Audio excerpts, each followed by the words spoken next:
Hello नमस्ते मित्रों। आज का हमारा वीडियो है धरती पे पहले कौन आया, इंसान या बहुत बड़ी और कॉम्प्लेक्स कहानी का एक गेहूं के दाने के बराबर का हिस्सा भर है।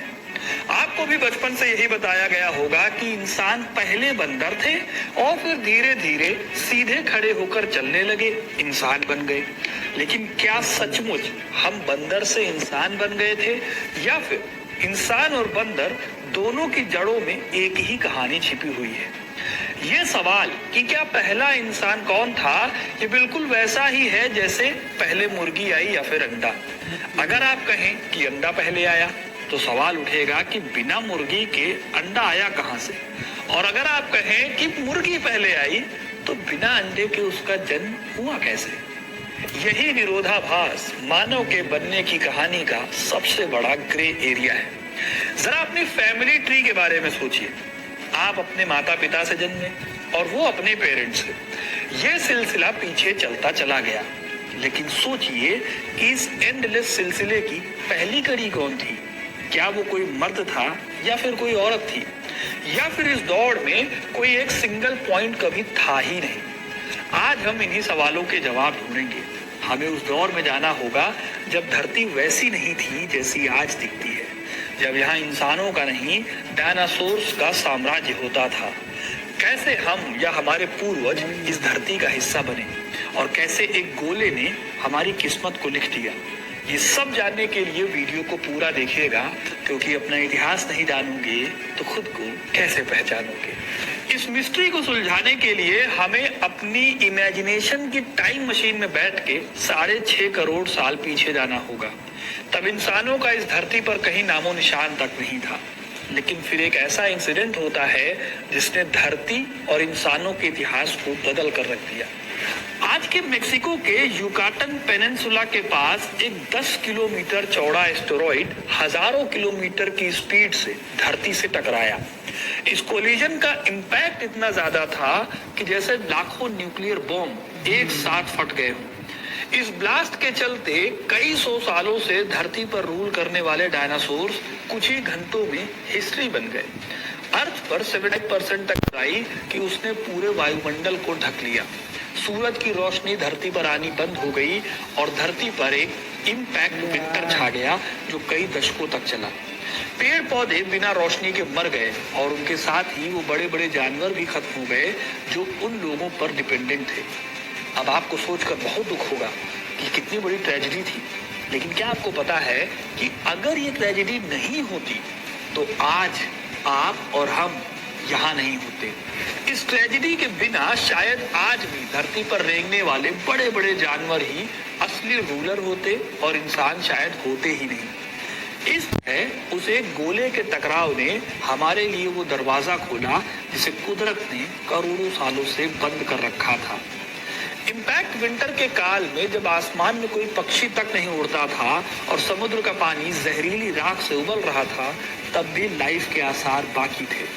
धरती की गहरी गुफाओं, सड़ी गली लकड़ियों के नीचे और मिट्टी की परतों के बीच कुछ ऐसे जीव छिपे थे जो कीड़े मकोड़ों से भी छोटे, कमजोर और अनजान थे। ये ना तो बुद्धिमान थे और ना ही ताकतवर, लेकिन उनके पास एक ऐसी चीज थी जो डायनासोर्स के पास नहीं थी।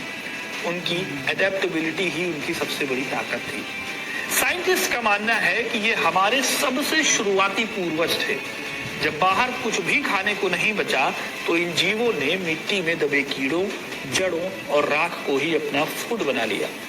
उनकी छोटी शारीरिक बनावट उनके लिए वरदान साबित हुई, क्योंकि उन्हें जिंदा रहने के लिए उतनी एनर्जी और उतने फूड की जरूरत नहीं थी जितनी डायनासोर्स को होती थी। इसीलिए उस बेहद डार्क पीरियड में भी ये लोग बचे रह गए। फिर करीब 6.5 करोड़ साल पहले जब धीरे धीरे आसमान से धूल छटी और धरती तक सूरज की रोशनी पहुंची, तो लाइफ फिर से पटरी पर वापस आने लगी। इतिहास में इस टाइम पीरियड को पैलियोजिन काल कहा जाता है। सदियों के सूखे के बाद जब धीरे धीरे क्लाइमेट स्टेबलाइज हुई, तो फिर बारिश से वो जानवर बाहर आए जो किसी तरह गुफाओं के नीचे दबकर रह गए थे। नई झीलें बनी, जहरीली हवा में फिर से ऑक्सीजन घुलने लगी, उन गुफाओं से निकलकर जो जीव बाहर आए उन्हें आज हम अर्ली मैमल्स यानी प्रारंभिक स्तनधारी कहते हैं। ये जीव दिखने में चूहे या छछूंदर जैसे थे, लेकिन इनकी सबसे बड़ी सुपर पावर थी इनके शरीर पर मौजूद नरम फर और इनका गर्म खून। ये वार्म ब्लडेड एनिमल थे जो उन्हें पुराने जमाने के ठंडे खून वाले रेप्टाइल से कहीं ज्यादा लचीला और फुर्तीला बनाता था। टाइम के साथ हजारों रूप धरे। क्या आप जानते हैं कि समुद्र में तैरती बड़ी बड़ी व्हेल, रात में उड़ते चमगादड़, मैदानों में दौड़ते घोड़े और आप और हम सब एक ही नन्हे पूर्वज की शाखाएं हैं। आज से लगभग 5.5 करोड़ साल अफ्रीका और एशिया के नए पनपे जंगलों में पहले प्राइमेट्स का उदय हुआ। ये हमारे वो पूर्वज थे जिन्होंने जमीन की अनसेफ्टी को छोड़कर पेड़ों पर सुरक्षा खोजी। उन्होंने फलों को चखा, टहनियों को पकड़ना सीखा।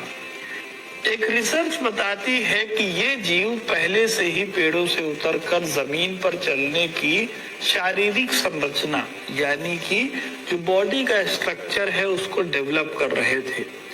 पेड़ों पर रहने की वजह से उनकी आंखों की बनावट में सुधार हुआ और उन्हें बाइनोक्युलर विजन मिला। इससे हुआ ये कि वो गहराई और दूरी का सटीक अंदाजा लगा सकते थे। यही वो हुनर था जिसने आगे चलकर हमें शिकार करने और बारीक औजार बनाने के काबिल बनाया।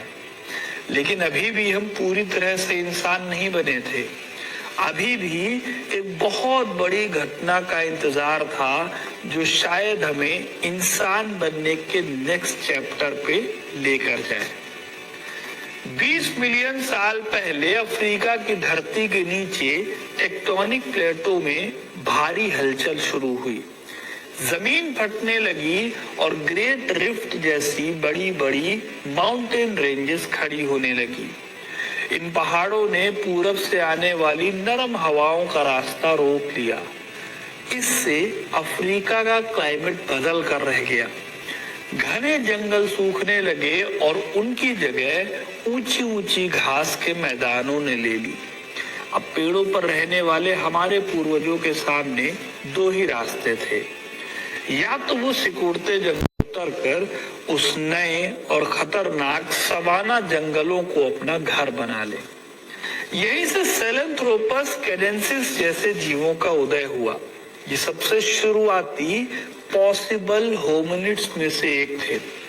लगभग 70 लाख साल पहले के आसपास ये सेंट्रल एशिया यानी कि आज के चाड कंट्री को अगर देखो तो वहां रहते थे।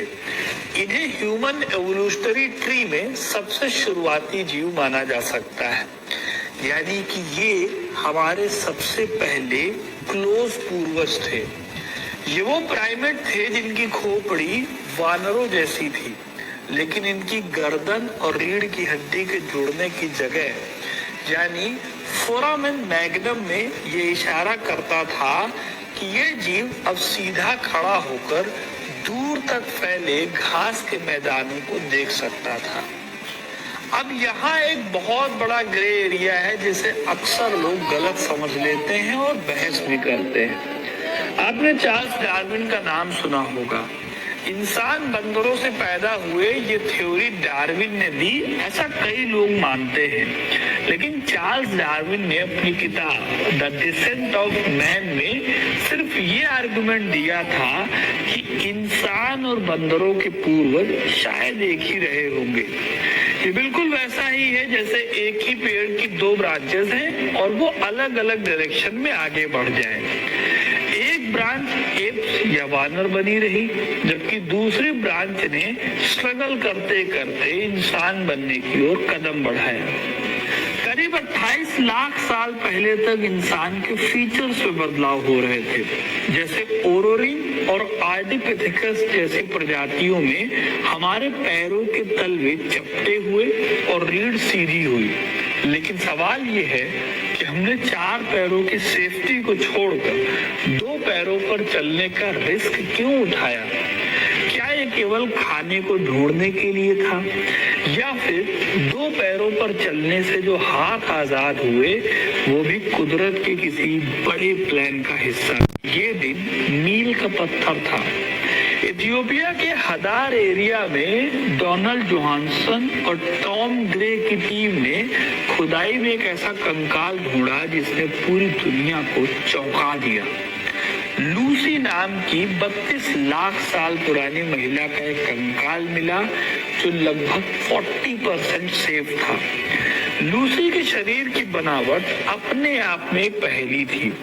उसके कूल्हे और पैरों की हड्डियां साफ तौर पर बताती थी कि वो इंसान सीधी चल सकती थी, लेकिन उसकी लंबी बाहें और मुड़ी हुई उंगलियां गवाही कि वो आज भी रात के अंधेरे में शिकारियों से बचने के लिए पेड़ों की ऊंचाइयों पर शरण लेती होगी। लूसी असल मायनों में सबसे अहम ट्रांजिशनल एविडेंस था, जिसने साबित किया कि हम स्मार्ट होने या बड़ा दिमाग विकसित करने से बहुत पहले बाईपेडल यानी दो पैरों पर चलने वाले बन चुके थे। यानी कहीं ना कहीं सीधे खड़े होने की कला ने ही हमारे दिमाग के डेवलपमेंट के दरवाजे खोले थे। अब अगर आप इस पूरी कहानी को जो मैंने अभी तक आपको बताया है, इसको एक सीधी टाइमलाइन में देखने की कोशिश करें तो ये कुछ ऐसी दिखेगी। करीब 70 लाख साल पहले अफ्रीका में एक जीव चलता है, सेलेंथ्रोपस, जो ना पूरी तरह से इंसान था